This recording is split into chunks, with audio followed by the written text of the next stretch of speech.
Prophecy said that the true church would begin in Jerusalem.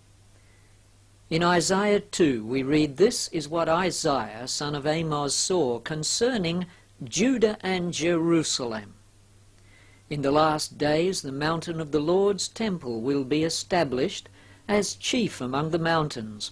It will be raised above the hills, and all nations will stream to it. Many peoples will come and say, 'Come, let us go to the mountain of the Lord and to the house of the God of Jacob. He will teach us his ways, so that we may walk in his paths. The law will go out from Zion, and the word of the Lord from Jerusalem.'" The same prophecy is repeated in Micah chapter 4. Jesus confirmed that his church would originate from Jerusalem. In Luke 24, verses 46 to 49, he says, "This is what is written, the Christ will suffer and rise from the dead on the third day, and repentance and forgiveness of sins will be preached in his name to all nations, beginning at Jerusalem. You are witnesses of these things. I am going to send you what my Father has promised, but stay in the city," that is, the city of Jerusalem, "until you have been clothed with power from on high." When we turn to the book of Acts, in Acts chapter 2, on the day of Pentecost, after the resurrection of Christ, we read how these prophecies came to fulfillment, and Christ built his church and established his church there in Jerusalem. That was the first Church of Christ. It wasn't any denomination whatsoever, because no denominations had yet been invented. There was not until this day in Jerusalem even any church, really. This was the first congregation of Christ that was established.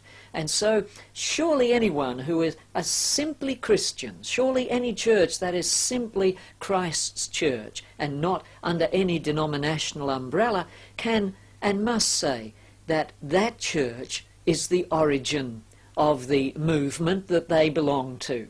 They are simply Christians, and the first church, like their church, was that church in Jerusalem. An undenominational church is formed by replicating the church pattern instituted by Jesus Christ. This was the pattern on which he formed the first church in Jerusalem, one of his first acts after taking the throne in heaven. This means much more than just using the same blueprint. It means receiving the same title deed. Jesus is the purchaser and master builder of any church that exists by his authority. And that means any church formed according to the pattern that he has given in the Scriptures. Any church that originates in this way must be undenominational, just as the original church in Jerusalem AD 33 was undenominational.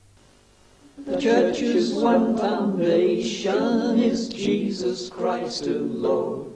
She is his new creation by water and the word.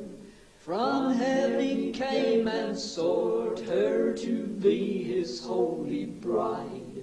With his own blood he bought her, and for her life he died. Elect from every nation, yet one o'er all the earth. Her charter of salvation, one Lord, one faith, one birth. One holy name she blesses, partakes one holy food. And to one hope she presses, with every grace endued.